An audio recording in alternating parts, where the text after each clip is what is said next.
कलाम खुदा से आज जो हम सीखेंगे वो पैदाइश 32 और 33वें बाब में इसका जो है जिक्र हमें मिलता है।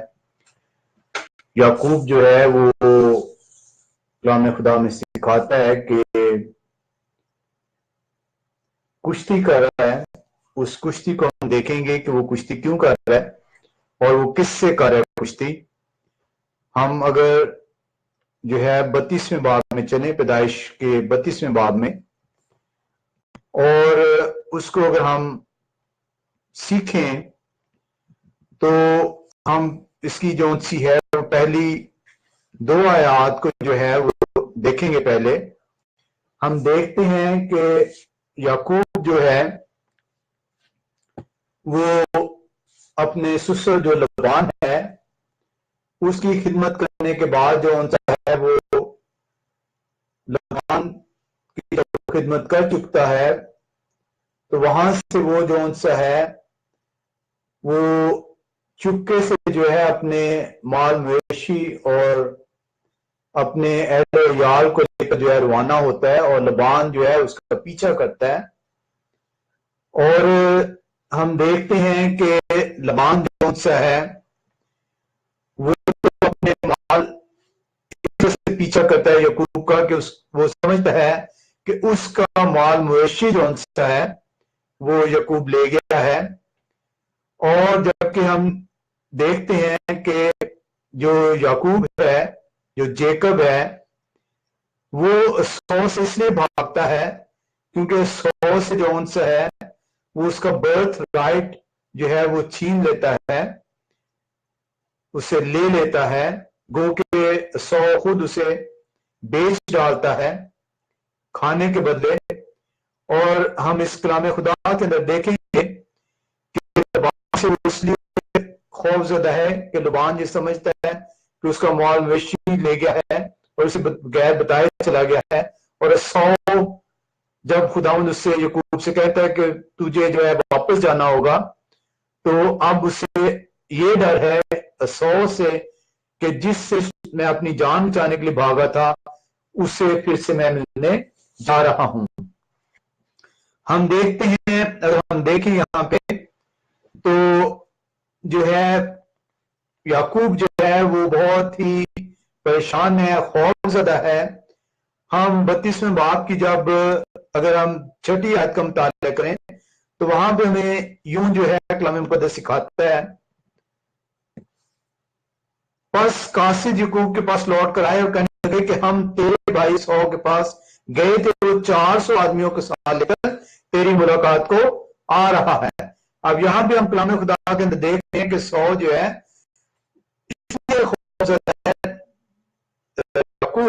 क्योंकि 100 जो है 400 आदमियों के साथ उससे मिलने को आ रहा है।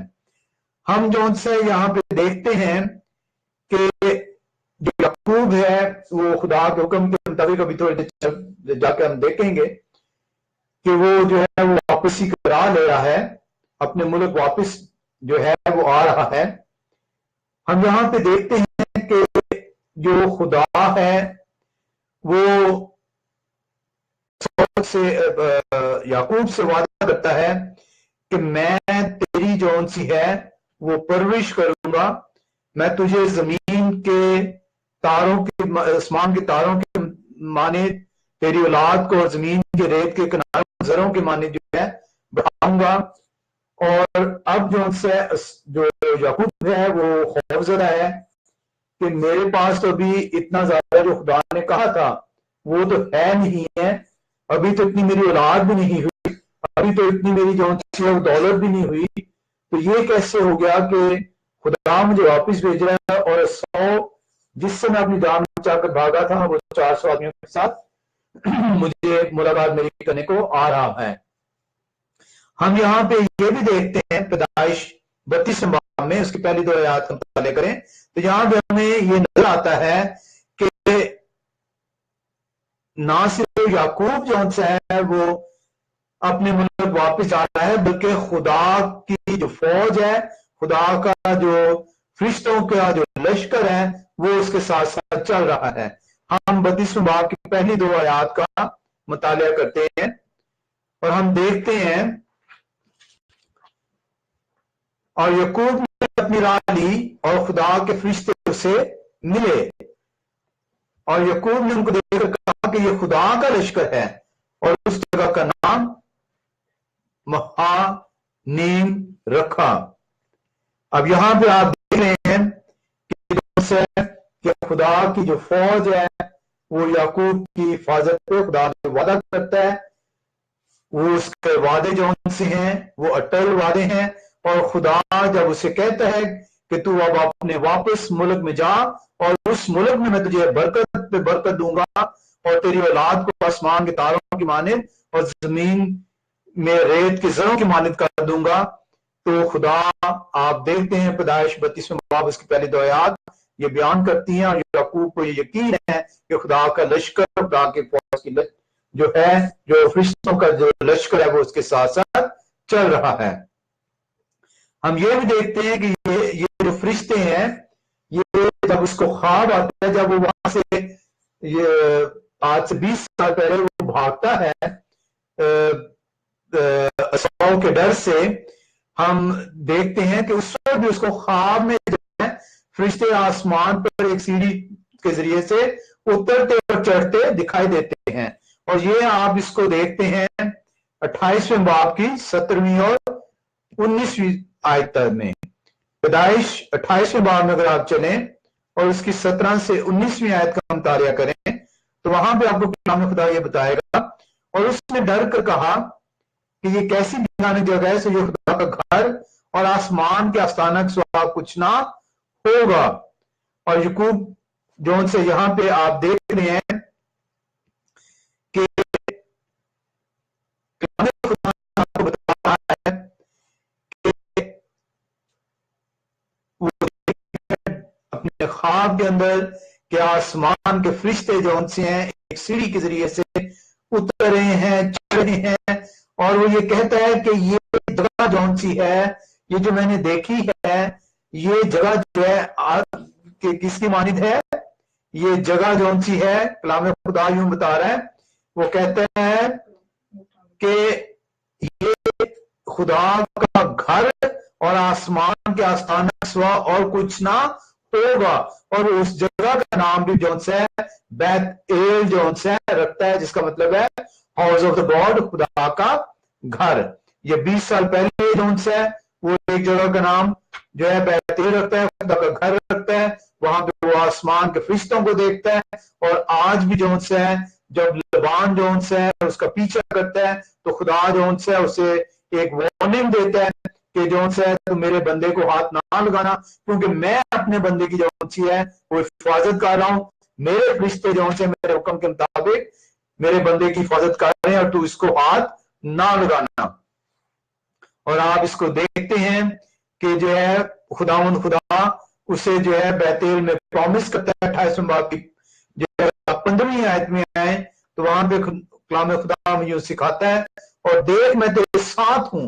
खुदावन ये जो है याकूब को यकीन दिलाता है कि मैं तेरे साथ हूं और हर जगह जहां कहीं तू जाए तेरी हिफाजत करूंगा, तुझको इस मुल्क में फिर लाऊंगा। 20 साल पहले जब याकूब जौन सा है सौ के डर से जो है अपनी जान बचाने के लिए वहां से मुल्क के कनान से भागता है, तो वो जौन सा है खुदावन उससे जो है बैतेल के मुकाम पर जौन सा है आसमानी फरिश्ते जौन से उसे ख्वाब के अंदर नजर आते हैं और खुदा उससे जो है ये वादा करता है। पैदाइश 28:15 में जो है खुदावन उसे बता रहा है कि मैं तेरे साथ हूं, मैं तुझे कभी जौन सा है बेजारो मददगार नहीं छोड़ूंगा, मैं तुझे कभी अकेला नहीं छोड़ूंगा, मैं तेरी जो है हिफाजत करूंगा, जहां कहीं तू जाएगा मैं तेरे साथ हूंगा, मेरे फरिश्ते तुझे जो है तेरे साथ होंगे और मैं तुझे इस मुल्क में दोबारा लेकर आऊंगा। और जो मैंने तुझसे कहा है जब तक उससे पूरा न हो रहे तुझे नहीं छोड़ूंगा। खुदावन का वादा अटल है और खुदा अपने वादे में जौन सा है वो देर नहीं करता। और अब जौन सा हम देख रहे हैं 32वें बाब में कि वो वापस जौन सा खुदा से कहता है कि तू वापस जा, और यकूब जौन सा है खुदा के हुक्म के मुताबिक वापस जा रहा है।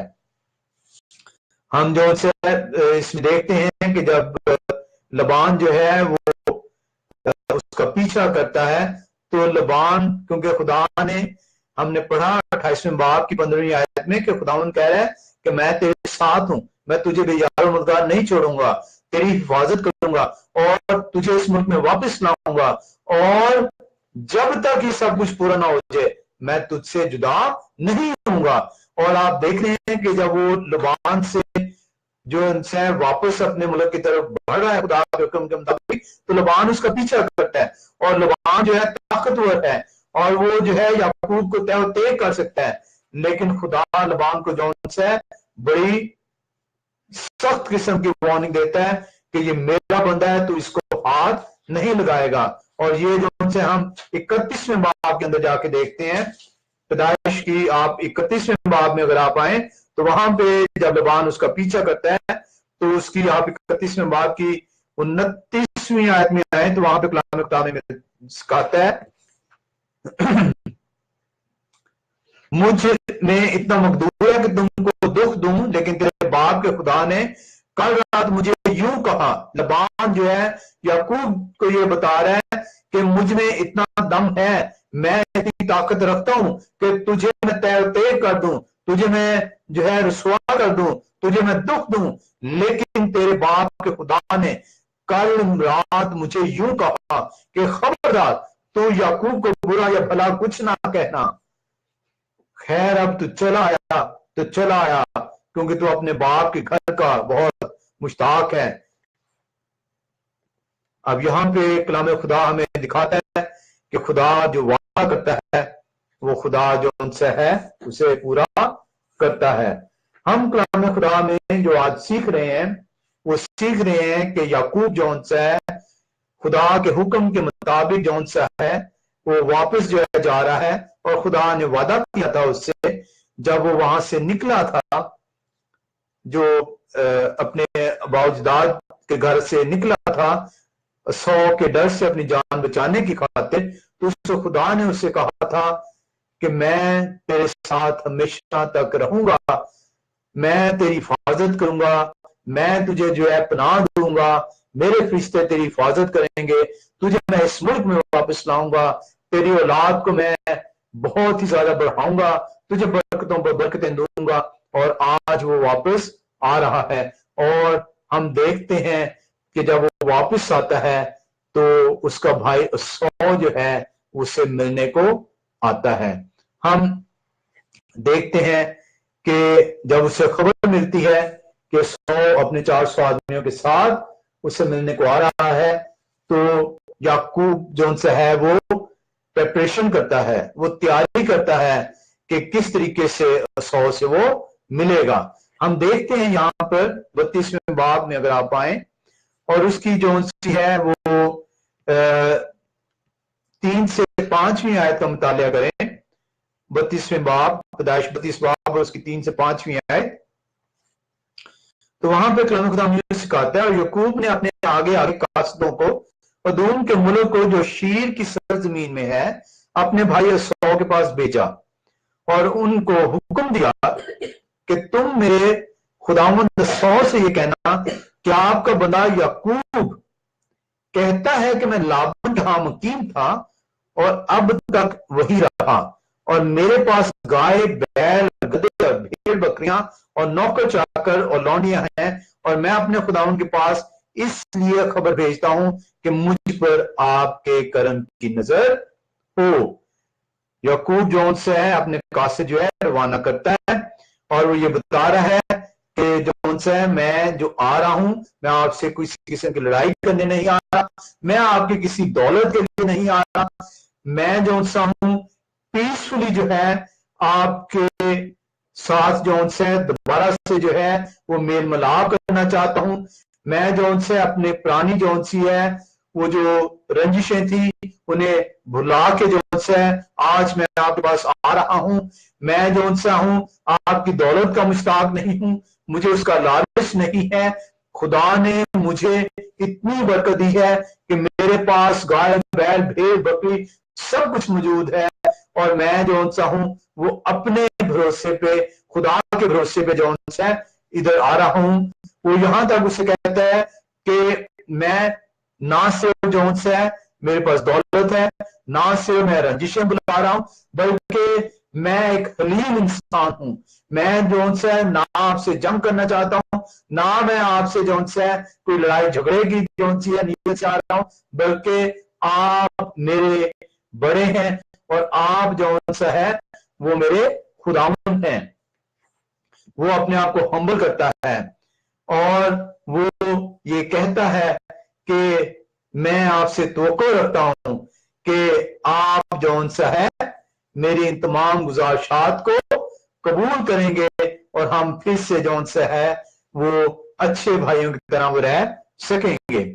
हम यहां पे देखते हैं कि जब वो ये भेजता है कासिद, तो कासिद जो है उसे आके जवाब देते हैं कि तेरा भाई सौ को हमने ये जवाब दिया और उसने जो है हमें बताया कि मैं अपने भाई यकूब से मिलने आ रहा हूं और देख सौ जो है वो 400 आदमियों के साथ आ रहा है। हम यहाँ पे छठी और 7वीं आयत का जब मुतालिया करें, 6 से 8वीं आयत तक हम पढ़ लेते हैं। वहां पे कलाम खुदा ने सिखाया है, बस कासिद यकूब के पास लौट कर आए और कहने लगे कि हम तेरे भाई 100 के पास गए थे, वो 400 आदमियों के साथ लेकर तेरी मुलाकात को आ रहा है। तब यकूब नहाई डर गया और परेशान हुआ और उसने अपने साथ के लोगों और भेड़ बकरियों और गाय बैल और ऊंटों के 2 गोल किए और सोचा अगर 100 एक गोल पर आ पड़े और उससे मारे तो दूसरा गोल बचकर भाग जाएगा।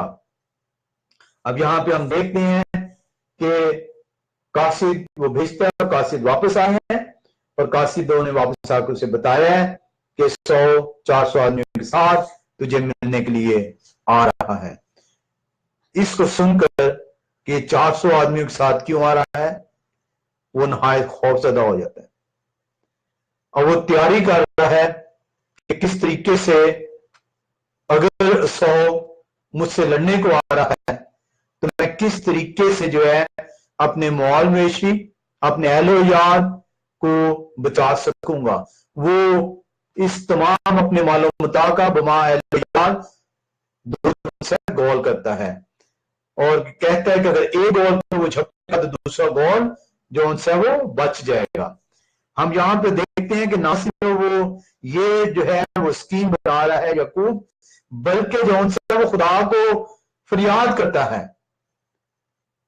वो खुदा को ना सिर्फ फरियाद करता है बल्कि खुदा को याद दिलाता है कि खुदा तेरे कहने पर मैं आ रहा हूं, आए खुदा तूने मुझे बताया है यहां पर, आए खुदा तूने मुझे कहा था मैं तेरी औलाद को बरकत पर बरकत दूंगा, उसे आसमान के तारों की मानद कर दूंगा, उसे जमीन पर रेत के जरों की मानद कर दूंगा। और आए खुदा 100 तो मुझे मारने आ रहा है। वो खुदा को याद लाता है और हम इसको देखते हैं 9 से 12वीं आयत में। और याकूब ने कहा, आए मेरे बाप अब्राहम के खुदा और मेरे बाप इसहाक के खुदा, आए खुदावंद जिसने मुझे फरमाया कि तू अपने मुल्क को अपने रिश्तेदारों के पास लौट जा और मैं तेरे साथ भलाई करूंगा।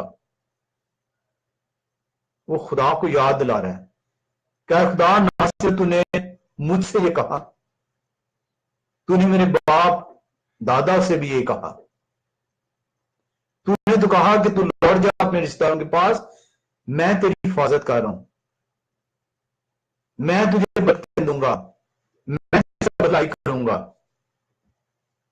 मैं सब वफादारी जो तूने अपने बंदा के साथ बरती है बिल्कुल हेज हूं, क्योंकि मैं सिर्फ अपनी लाठी लेकर इस यरदन के पार गया था और अब ऐसा हूं कि मेरे 2 गोल हैं। वो ये कबूल करता है, क्या खुदा तुमसे वादा किया था बख्शूंगा, मैं तो सिर्फ एक लाठी के सहारे वहां से अपनी जान बचा कर भाग रहा था और आज जब तेरे कहने के मुताबिक मैं वापस आ रहा हूं तो तेरी मदद के सबब से जो तूने मुझे दी है आज मेरे पास इतना कुछ है कि वैसे मैंने 2 गोल किए। मैं तेरी मिन्नत करता हूं कि मेरे भाई को 100 के हाथ से बचा ले, क्योंकि मैं उससे डरता हूं कि कहीं वो आकर मुझे और बच्चों को मां समेत ना मार डाले। ये तेरा ही फरमान है कि मैं तेरे साथ जरूर बुराई करूंगा और तेरी नस्ल को दरिया की रेत की मानिद बनाऊंगा, जो कसरत के सबब से गिनी नहीं जा सकती। वो ना सिर्फ खुदा को वादा याद दिलाता है कि तेरे वादे के मुताबिक मैं, तेरे कहने के मुताबिक मैं आया हूं वापस, तू मुझे लेकर आ रहा है, तूने मुझसे वादा किया है कि मैं तुझे, तेरे साथ भलाई करूंगा, तुझे बरकतें दूंगा। मैं तो कुछ भी नहीं हूं, मैं तो एक लाठी के सहारे गया और इतना कुछ लेकर वापस तेरे सबब से आ रहा हूं। तुझसे मिन्नत करता हूं कि अपने वादे के मुताबिक 100 जो मेरा भाई है उससे मुझे बचा। यहां पे इंटरेस्टिंग आप फैक्ट देखते हैं, जब हम 13 से 21वीं आयत में जाएंगे तो वहां पे आप देखते हैं कि वो जो मालूम लेकर है 100 के लिए वो अलहदा से जो है उसमें से तहाइफ निकालता है, और तहाइफ की जो है अगर आप गिनती करें तो आपको अंदाजा होगा 32वें बाब 13 से 21वीं आयत में, तो वहां पे आपको अंदाजा होगा कि ये तकरीबन 550 जानवर हैं। यानी कोई 10, 20, 25 जानवर का तोहफा नहीं है, बल्कि 550 जानवरों का तोहफा है। और उसकी अगर आप जो सी है देखें कि उसकी किस तरीके से सेग्रीगेशन डिवीजन हुई है, तो हम उसे देखते हैं कि 220 बकरियां हैं, जिसमें से 200 फीमेल बकरियां हैं, मादा बकरियां हैं, और 20 वो नर बकरियां हैं। 200 फीमेल गोट्स हैं और 20 मेल गोट्स हैं, यानी ओवरऑल 220 गोट्स 550 में से हैं। इसके अलावा हम जब 13 से जो है वो 21वीं आयत में देखते हैं, जो ये तहाइफ का जिक्र है, तो देखते हैं इसके अलावा जो है 200 भेड़े हैं और 20 मेंढे हैं, यानी 220 बकरियां होगी, जिसमें से 200 फीमेल और 20 मेल बकरियां। उसके अलावा 200 भेड़े और 20 मेंढे, यानी ये 440 हो गए। इसके अलावा 30 दूध देने वाली ऊँटनियां बच्चों समेत। अब ये 440 में 30 आप ऐड करें तो ये बन जाते हैं 470। इसके अलावा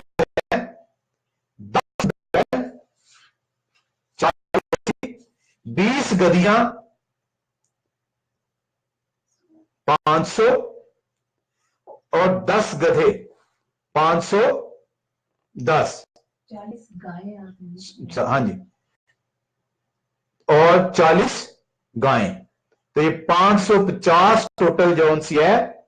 आप देखें कि ये वो जानवर हैं जो उसके पास मालूम होता है, उनमें से 550 जानवर जो है वो तोहफे के तौर पर वो अपने भाई को पेश कर रहा है। और अगर आप टोटल देखेंगे तो फीमेल्स जो सी उनकी तादाद ज्यादा है, 550 में से 490 जो है वो नर जो है जानवर है, मादा जानवर हैं, और सिर्फ 60 जो है वो जो है मादा है। और ये इस वजह से है क्योंकि वो ये चाहता है कि 100 को मैं ऐसा तोहफा पेश करूं जिससे उसकी जो है जो मालो दौलत है उसमें इजाफा हो, क्योंकि मादा से जो है आगे जो है बच्चे होने हैं। अब यहां पे हम जो है देखते हैं कि ये कहता है कि तो बच्चे तुमने जाने हैं।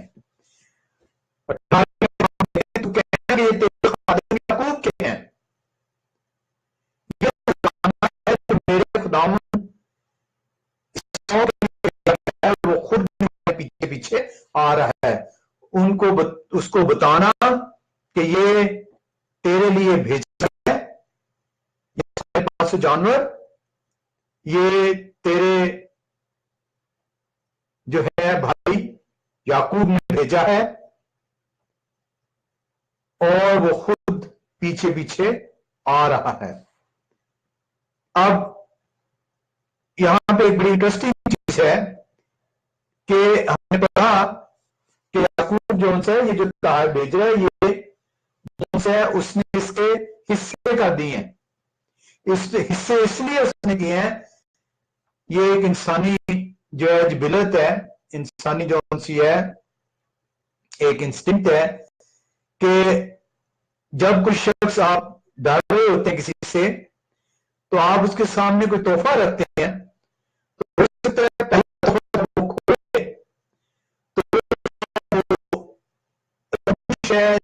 आपसे उसका जो है जो गुस्सा था आपके ऊपर वो उससे थोड़ा कम हो, लेकिन कंप्लीटली गुस्सा उसका खत्म ना हो। तो इसलिए याकूब जो है वो इस 550 जानवरों का तोहफा जो अपने भाई के लिए वो पेश करता है, उसके हिस्से बनाता है उसके, ताकि पहले हिस्से पे अगर उसका गुस्सा जो है खत्म नहीं हो तो दूसरे हिस्से के तोहफे को लेकर उसका गुस्सा थोड़ा कम हो और हो जाए, और तीसरे हिस्से को देखकर उसका गुस्सा जाता रहे और मेरी जान बख्शी जाए। लेकिन इस तरह नहीं है ले सकते कि उसने हिस्से दिए, आप एक बंदा तो नहीं 500 को मतलब क्या हैंडल कर सकता। नहीं, क्या कहते हैं, हिस्से जो है वो इसलिए बना रहा है कि ताकि उसका जो है वो इसलिए अपने गोल के भी 2 हिस्से करता है, और ये एक ह्यूमन इंस्टिंक्ट है। अच्छा, अब हम यहां पर देखते हैं कि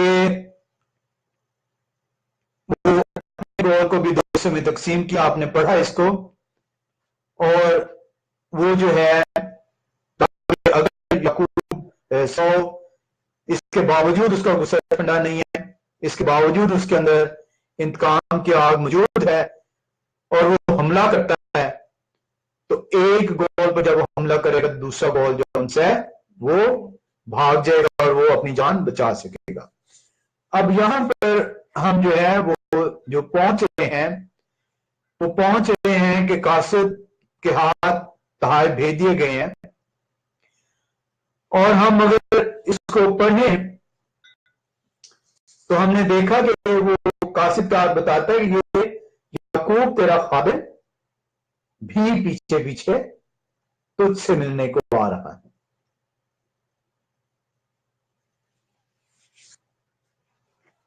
अगर आप 20वें आयत में देखें तो उसका जवाब मौजूद है, और ये भी कहना है कि तेरा खादिम याकूब खुद भी मेरे पीछे पीछे आ रहा है, उसने ये सोचा कि मैं इस नजराना से जो मुझसे पहले वहां जाएगा उससे राजी कर लूं, तब उसका मुंह देखूंगा, शायद यूं वो मुझको कबूल करे। चुनाचे वो नजराना उसके आगे पा गया, पर वो खुद उस रात अपने डेरे में रहा। अब वो अपने डेरे में है और जो उनसे बाकी चीजें उसने भेज दी हैं।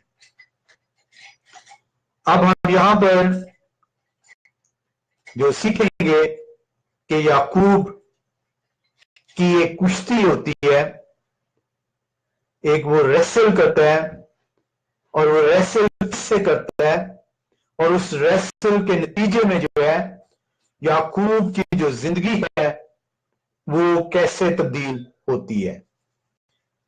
हम यहां पर देखते हैं 22वीं आयत में, और वो उसी रात उठा और अपनी दोनों बीवियों, दोनों लौंडियों और 11 बेटों को लेकर उनको यबूक के घाट से पार उतारा और उनको लेकर नदी पार किया और अपना सब कुछ पार भेज दिया।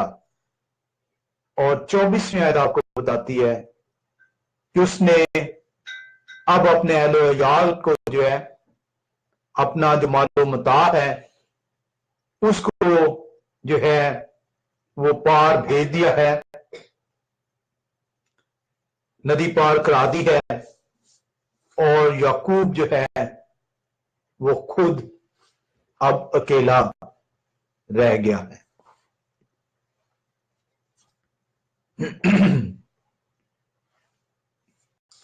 24वीं आयत आप देख रहे हैं कि याकूब जो है तमाम अपनी जो मालो दौलत जो लेकर चला था अपने ससुर लबान के पास से बमा एलोयाल के, उसमें से उसने 550 जानों का तोहफा अपने कासदों के हाथ ग्रुप की सूरत में जो है वो 100 के लिए रवाना किया। उसके बाद उसने जो है अपने एलोयाल और अपना मालूमता जो है उसको जो है दरिया पार करवा दिया है, और अब याकूब जो है वो अकेला है। और यहां पे आप देखेंगे कि वो क्या है, वो खौफजदा है, वो डरा हुआ है, और वो नींद भी जो सी उसे नहीं आ रही, खौफ की वजह से वो सो नहीं पा रहा। और हम कलाम खुदा के अंदर देखते हैं, और कलाम खुदा हमें यूं बताता है, और याकूब अकेला रह गया और पांव फटने के वक्त तक एक शख्स वहां उससे कुश्ती लड़ता रहा। अब वो अकेला है और सुबह की पांव फटने तक एक शख्स उससे कुश्ती लड़ रहा है।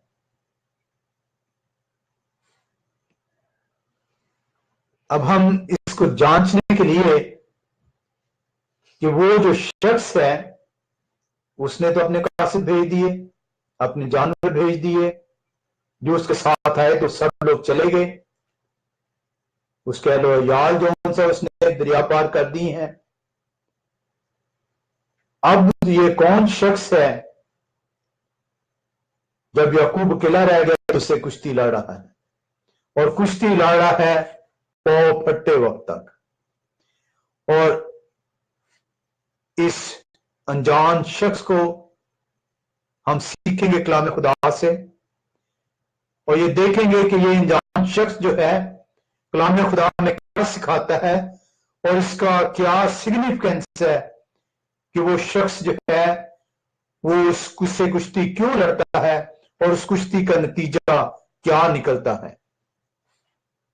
इसको हम सीखने के लिए हम जरा एक हवाले में चलेंगे, होशिया की किताब उसके 12वें बाब में। और होशिया जो है वो बयान करता है कि याकूब जो है वो किस जो है वो कुश्ती करता है। होशिया 12वां बाब उसकी हम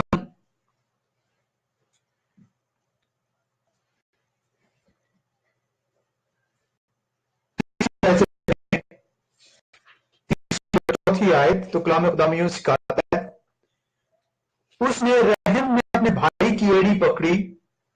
होशिया नबी याकूब की मां को जो बयान कर रहा है, उसने रहम में अपने भाई की एड़ी पकड़ी और वो अपनी तवानाई के अयाम में खुदा से कुश्ती लड़ा। हां, वो फिरिश्ता से कुश्ती लड़ा और गालिब आया। उसने रोकर मुलाकात की, उसने बैतूल में पाया और वहां वो हमसे हम कलाम हुआ। कलाम खुदा में हमने होशिया नबी की किताब 12वां बाब और 3री और 4थी आयत का जब मुतालिया किया तो कलाम खुदा होशिया नबी की मार्फत हमें यह बता रहा है कि वो शख्स होशिया करता है 3री आयत में, और वो अपनी तवानाई के याम में खुदा से कुश्ती लड़ा। हां, वो फिरिश्ता से कुश्ती लड़ा और गालिब आया। होशिया बयान कर रहा है कि वो किससे कुश्ती लड़ा है, वो एक ऐसी कुव्वत से कुश्ती लड़ा है जिसके अंदर खुदा की कुव्वत मौजूद है।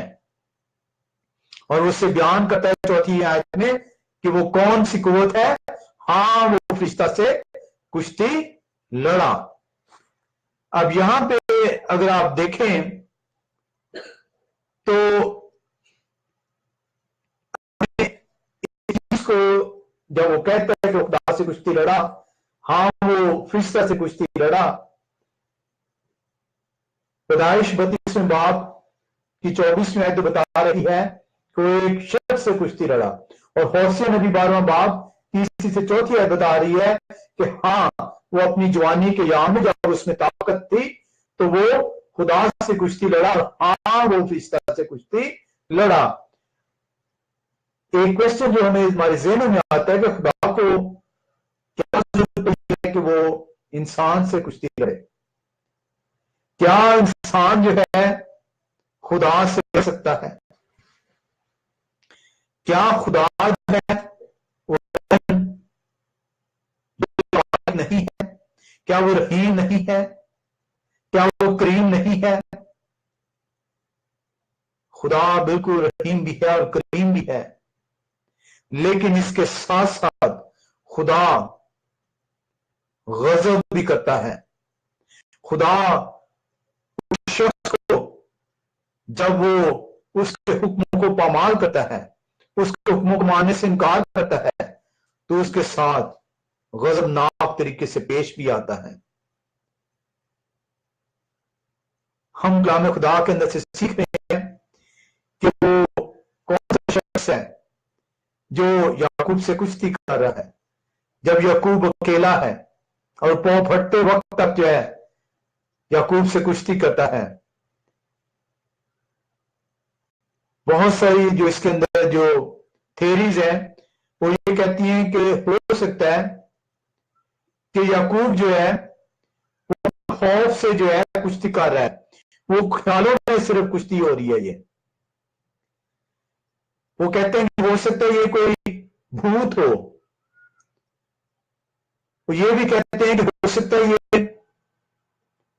कोई देवता है जो दरिया का देवता है। वो दरिया को पार किया है, उस दरिया का देवता हो सकता है कि उसे नजराना नहीं कराया गया और उस वजह से जो है वो कुछ कर रहा है। और ये भी कहते हैं कि हो सकता है ये कोई बदरूप है जो कहते हैं ये कुछ है। ये तमाम जो थेरीज हैं ये पेगन थेरीज हैं। क्योंकि अगर आप 32वें बाब की 28वीं आयत में जाएं और 30वीं आयत में आए तो वहां पे कलाम खुदा आपको क्या सिखाता है। 32वें बाब की 28वीं आयत और उसके बाद 30वीं आयत, तो कलाम खुदा आपको यूं सिखाता है, उसने उससे कहा कि तेरा नाम आगे कोई याकूब नहीं बल्कि इस्राएल होगा, क्योंकि तूने खुदा और आदमियों के साथ जोर आजमाई की और गालिब हुआ। होसिया नबी 12वें बाब की 3 और 4 आयत में बयान करता है कि हाँ उसने खुदा से कुश्ती की और हाँ उसने फरिश्ते से लड़ा। और अब पैदाइश 32वें बाब की 28वीं आयत आपको बयान कर रही है कि हाँ वो जो कुव्वत है ना ही तो वो कोई देवता है, ना कि वो बदरूप है, ना ही वो कोई अपने ख्यालों में वो लड़ा है, बल्कि वो बाकी तौर पर फिजिकली जो उनसे है वो उसकी कुश्ती हुई है। और वो कुश्ती जिससे उसने लड़ी है, कलाम खुदा 28वीं आयत में बता रहा है कि तूने खुदा और आदमी के साथ जोर आजमाई की और गालिब हुआ। और 30वीं आयत में आप देखें तो वहां पे याकूब अब ये कह रहा है, और याकूब ने उस जगह का नाम फनीएल रखा और कहा कि मैंने खुदा को रूबरू देखा तो भी मेरी जान बची रही। मैंने खुदा को रूबरू देखा तो भी मेरी जान बची रही। अब यहां पे आप देखें तो कलाम खुदा हमें जो सिखाने की कोशिश करता है, जो हमें समझ नायत करता है, जो हमें हिकमत दे रहा है, लिखा है कि मैंने खुदा को रूबरू देखा। वो शख्स कहता है और मैंने खुदा को रूबरू देखा है। यदि इससे जब आप कलाम खुदा को पढ़ते हैं तो आपके ज़हन में यह ख्याल आता है कि वो शख्स जो है वो जिस्म की हालत में खुदा है,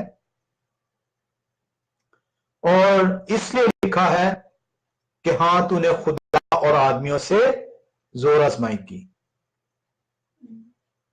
इंसान से जोर आजमाई का मतलब है कि वो इंसानी शक्ल में है, और खुदा का मतलब है कि वो इंसान जो शक्ल जो उससे इंसान लड़ रहा है वो खुदा है। अब याकूब 30वीं आयत में बयान करता है, क्योंकि उस जगह का नाम वो ये रखता है जिसका मतलब वो ये बयान करता है कि मैंने खुदा को रूबरू देखा और इसके बावजूद मेरी जान बची रही। और ये इसलिए जो है ये सिर्फ स्पिरिचुअल नहीं है, सिर्फ ख्याली नहीं है, सिर्फ रूहानी नहीं है, ये फिजिकल इस वजह से है क्योंकि जब हम कलाम खुदा में भी थोड़ी देर में पढ़ेंगे कि जब पौ फटने लगती है, ये कुश्ती रात को हो रही है और पौ फटने से पहले तक जारी है, और जब पौ फटने लगती है तो वो शख्स जो है जो याकूब से कुश्ती कर रहा है उससे कहता है मुझे जाने दे।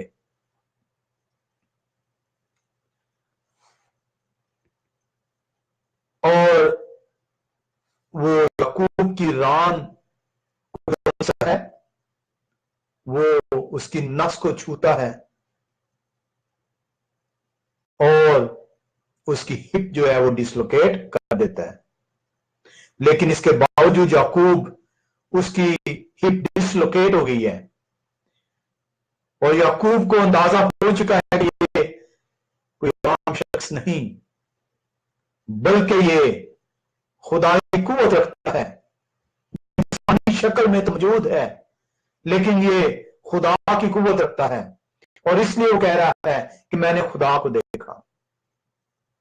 लेकिन अभी आप ये कंप्लीट ना कर लें, अपने ज़हनों को लॉक ना कर लें कि वो खुदा से कुश्ती कर रहा है, क्योंकि हम इसको पढ़ेंगे, क्योंकि 100 होशिया नबी सॉरी वो कह रहा है कि वो खुदा से अपने जवानी के अयाम में जब वो तवाना था वो कुश्ती लड़ा। हाँ वो फरिश्ता से कुश्ती लड़ा, और याकूब कहता है कि मैंने खुदा को देखा, और खुदा से कुश्ती लड़ा और इंसानों से उसने जोर आजमाई भी की है, क्योंकि वो जो कुव्वत है वो अपने अंदर खुदाई कुव्वत रखती है, लेकिन उस वक्त इंसानी शक्ल में उससे कुश्ती लड़ रही है। और यहां पे जो हम देखते हैं कि अगर वो खुदा है तो कैसे मुमकिन है कि इंसान खुदा के साथ कुश्ती कर सके? कैसे मुमकिन है कि इंसान खुदा के साथ कुश्ती में गालिब हो सके? खुदा की कुव्वत तो इनफाइनाइट है, लेकिन हमें यह भी काम खुदा सिखा रहा है कि कुश्ती हुई है, क्योंकि उसकी नस को छुआ गया है और उसकी हिप डिसलोकेट हुई है। अब इसको अगर आप आज के दौर में देखें तो ये कुश्ती क्यों इतनी देर तक चलती रही है?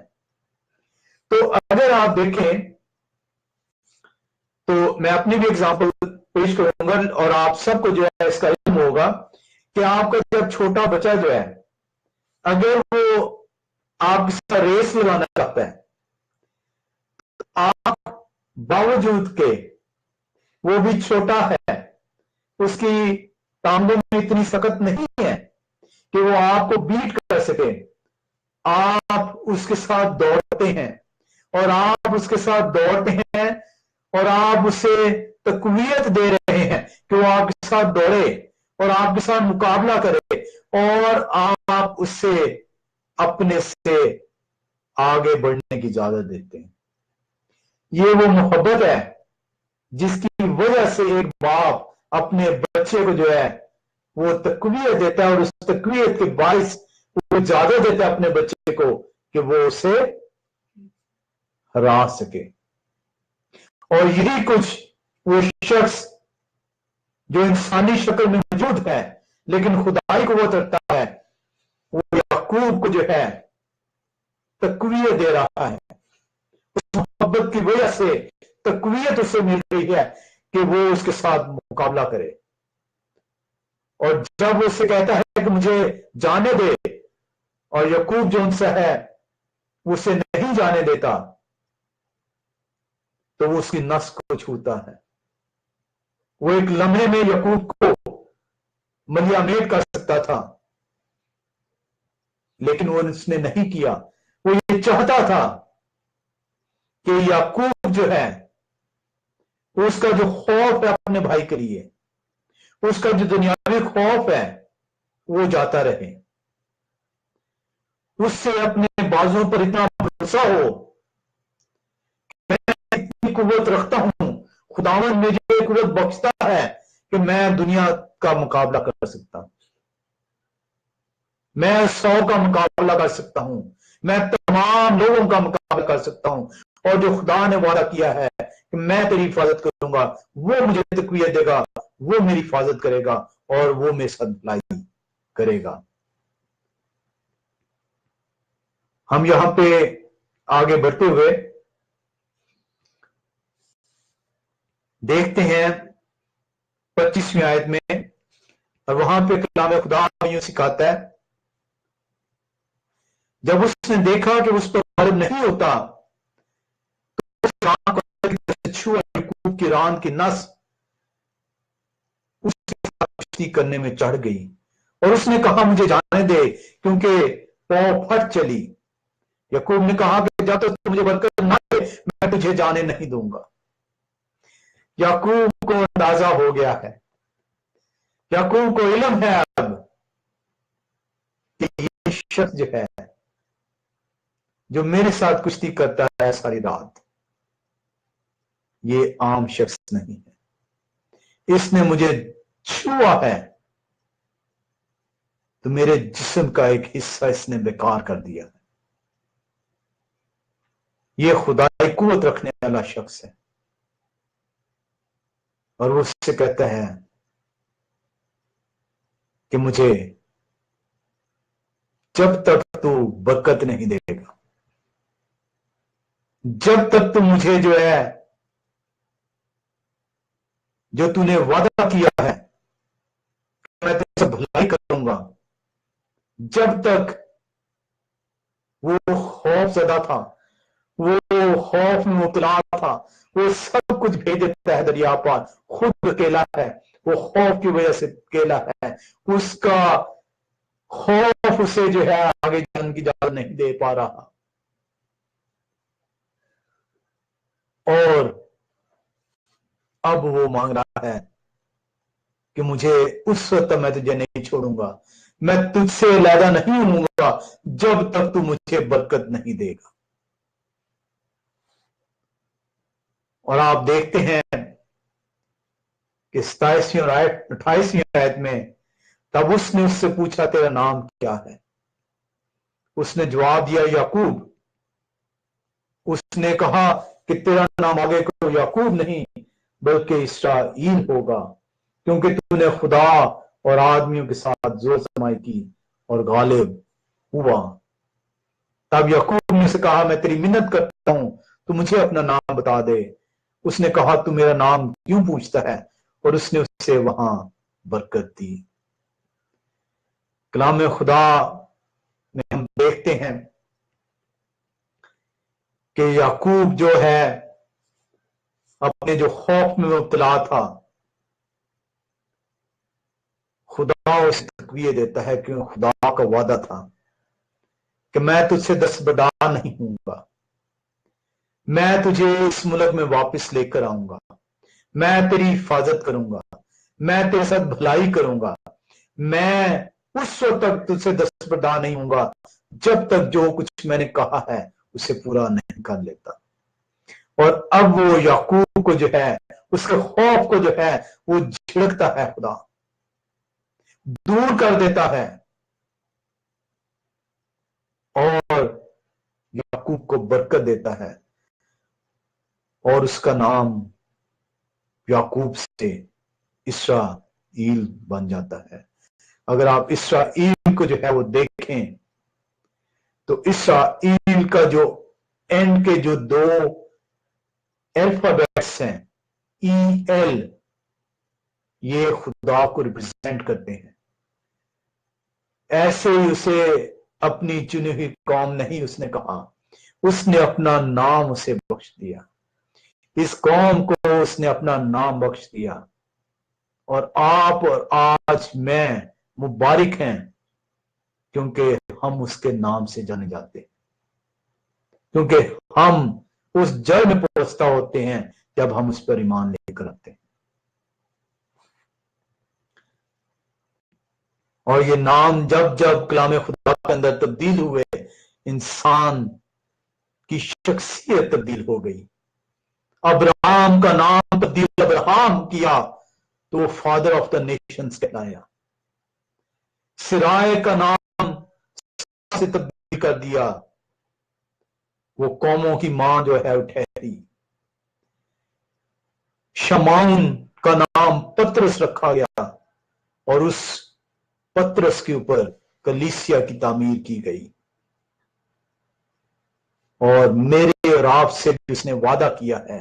अगर आप मुकाशवा की किताब में जाएं तो वहां पे मेरे और आपसे उसने वादा किया है कि वो शख्स जो उसके नाम लेवा होगा, जो उसके हुक्मों को मानेगा, वो उससे एक पत्थर देगा और सिर्फ उस पत्थर के ऊपर एक नाम लिखा होगा और उस नाम को वही जानेगा जिसको वो पत्थर ये मुहैया करेगा।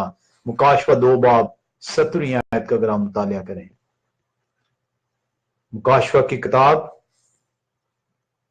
2 बाब और उसकी 17 आयत अगर आप निकालें तो कलाम खुदा जो उनसे आपको सिखाता है।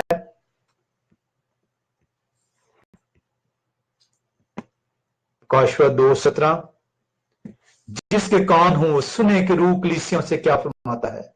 जो गालिब आए मैं उसे पोशीदा मन में से दूंगा और एक सफेद पत्थर दूंगा, उस पत्थर पर एक नया नाम लिखा हुआ होगा जिससे उसके पाने वाले के सिवा और कोई ना जानेगा।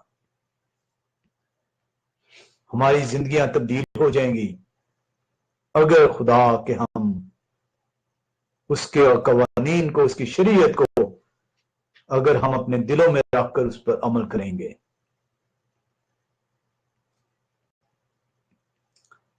इसराइल जो है उसका नाम बख्शा जाता है, याकूब की जो है शख्सियत तब्दील कर दी जाती है, खुदा अपना नाम जो है उसे दे देता है। इसराइल का जो लास्ट 2 अल्फाबेट्स ई एल जो है ये खुदा का नाम है जो उससे बख्शा गया। और हम पढ़ते हैं कलाम खुदा के अंदर कि याकूब जो है वो उससे पूछता है कि तेरा नाम क्या है, मुझे अपना नाम बता दे।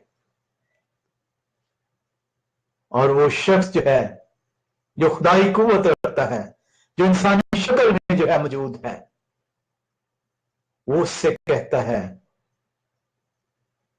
कि तू मेरा नाम क्यों पूछता है। और नाम बताने की बजाय वो उसे बरकत देता है।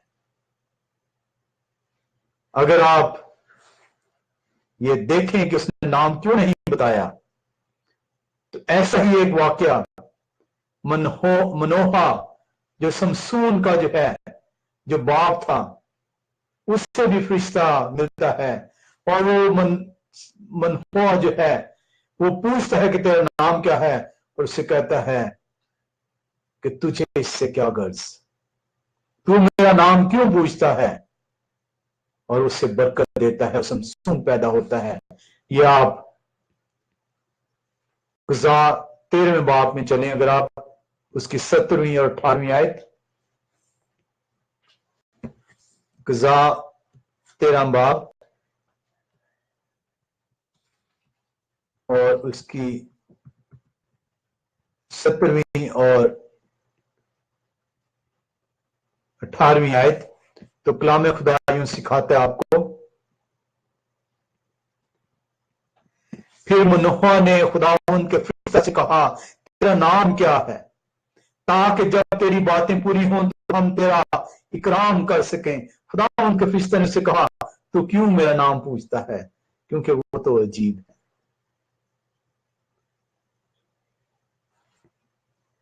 आपको कलाम खुदा से सीखने को मौका मिल रहा है कि वो जो शख्स है मनोहा को भी मिलता है, इंसानी शक्ल में मिलता है, खुदाई कुव्वत रखता है, मनोहा को बरकत देता है। मनोहा उससे पूछता है वही सवाल जो याकूब उससे पूछता है कि तेरा नाम क्या है। ना वो मनोहा को बताता है, ना वो याकूब को बता रहा है। और आप इसी बात गुज़ात 13 की 22वीं आयत में देखें तो वहां पे कलाम खुदा आपको बताता है, और मनोहा ने अपनी बीवी से कहा, अब हम जरूर मर जाएंगे क्योंकि हमने खुदा को देखा। खुदा को याकूब इसीलिए फनीएल का नाम रखता है क्योंकि कहता है कि मैंने खुदा को देखा और मेरी ईमान बख्शी गई। मनोहा भी कहता है कि हमने खुदा को देखा और जरूर हम मर जाएंगे, लेकिन वो मरते नहीं हैं, उनकी भी जान बख्शी जाती है। कलाम में खुदा को ये बता रहा है कि वो फरिश्ता है जो इंसानी शक्ल में मौजूद होता है और वो बरकत देता है। और इससे आपको अंदाजा होता है कि जब आप पैदाइश 32वां बाब 30वीं आयत में आते हैं तो वहां पे जब आप देखते हैं, और याकूब ने उस जगह का नाम फनीएल रखा और कहा मैंने खुदा को रूबरू देखा। मनोहा भी कहता है मैंने खुदा को रूबरू देखा। ये वो फरिश्ता है जो मनोहा से हम कलाम होता है इंसानी शक्ल के अंदर। ये वो फरिश्ता है जो याकूब से जो है कुश्ती लड़ता है इंसानी शक्ल के अंदर। मनोहा भी कहता है कि मैंने खुदा को देखा, याकूब भी कहता है मैंने खुदा को देखा। मनोहा उससे उसका नाम पूछता है, याकूब उससे उसका नाम पूछता है। और मनोहा और याकूब दोनों जो है वो बरकत पाते हैं। मनोहा के औलाद होती है और उसका नाम समसून रखा जाता है, और याकूब का नाम खुदा जो है उससे अपना नाम बख्श देता है। कलाम खुदा का शुक्र हो कि वो हमें ये सिखाता है कि हम जो है उसके सिखाए हुए उसूलों के मुताबिक जो है वो चल सकें। और हम देखते हैं कि जब सुबह होती है तो वो फरिश्ता जो है वो चले जाता है और याकूब जो है अपने उस कुश्ती की वजह से वो लंगड़ाता है। और ये आप इसकी 32वें बाब की 31वीं आयत में देखते हैं कि वो लंगड़ा रहा है। और जब वो फनीएल से गुजर रहा था तो आफ्ताब तुलू हुआ और वो अपनी रान से लंगड़ाता था। हम देखते हैं जब ये सब पढ़ लेते हैं तो हमें पता चलता है कि जब बैतेल से याकूब जो है वो अपने भाई सौल की जो है बर्थ राइट की वजह से सौ उससे खफा होता है। जब याकूब बरकत हासिल कर लेता है अपने बाप से, तो सौ जो है उससे खफा होता है, उसे मारने के दर पे है। याकूब भागता है वहां से, बैतेल में जो है उससे ख्वाब आता है, फरिश्ते जो है ऊपर आते और जाते नजर आते हैं उसी के जरिए से, और वहां पे वो कहता है कि मैंने खुदा को देखा और ये खुदा की जगह है, और उसका नाम बैत एल रखता है।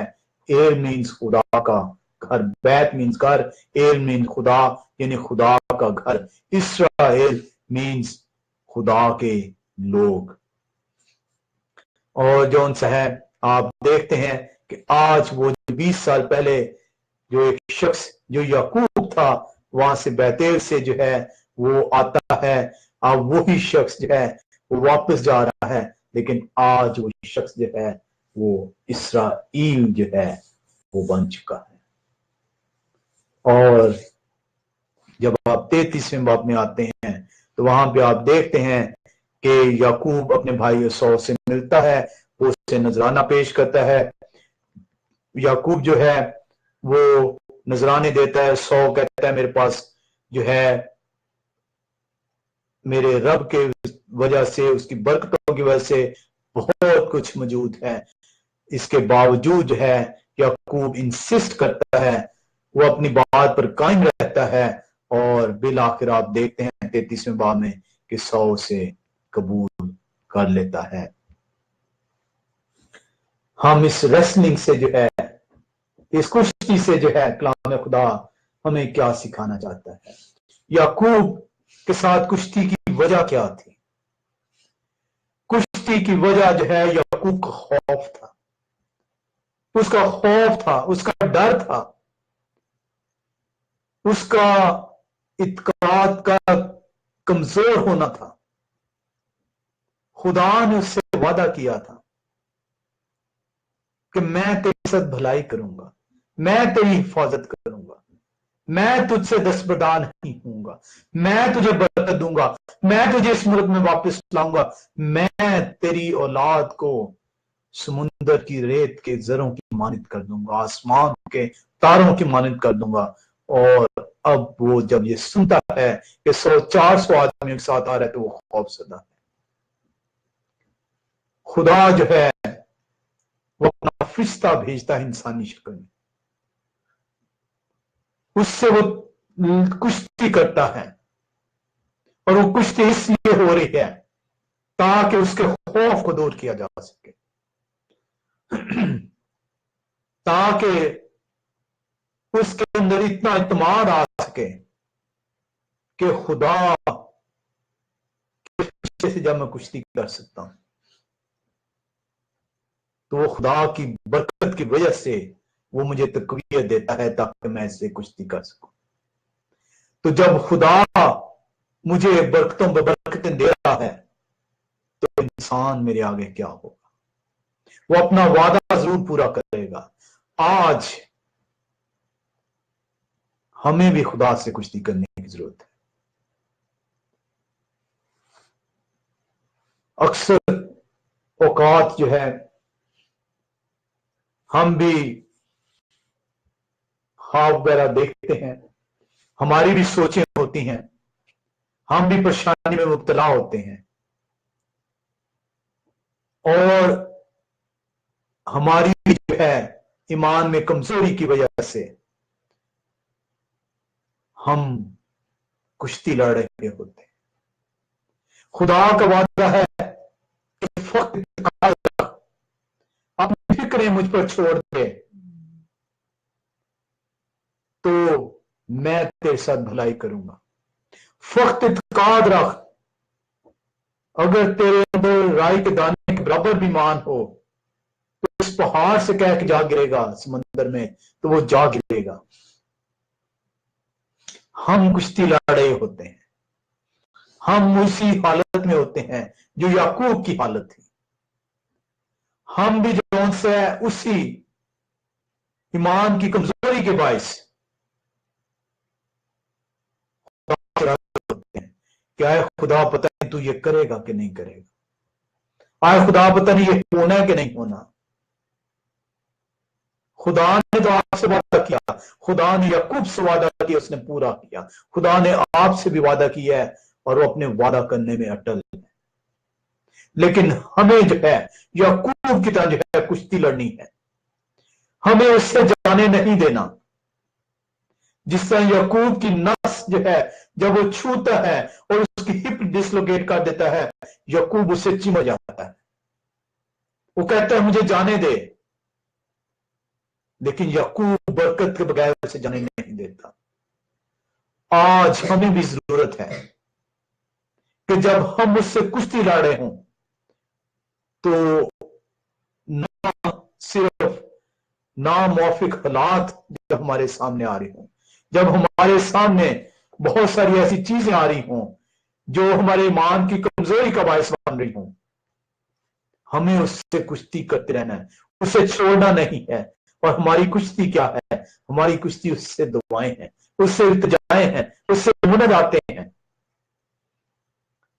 हम उस वक्त तक ये कुश्ती उससे नहीं छोड़ेंगे जब तक वो हमारी दुआएं सुनकर हमें बरकत नहीं देता। याकूब ने उस वक्त तक से नहीं छोड़ा जब तक उसका नाम तब्दील नहीं कर दिया गया, जब तक उसे बरकत नहीं दे दी गई।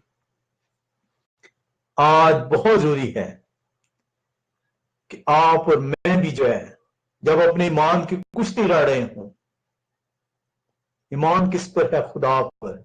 कुश्ती आपकी किसके साथ होगी? खुदा के साथ होगी। आप ईमान की कुश्ती लड़ रहे होंगे, उस वक्त तक उससे ना छोड़ें जब तक आपकी मुराद पूरी ना कर दे। और ये प्रेयर ही एक ऐसा जरिया है, दुआ ही ऐसा जरिया है जिसके जरिए से आप इस ब्लेसिंग को हासिल कर सकते हैं। आपको उसके साथ चिमटे रहना होगा।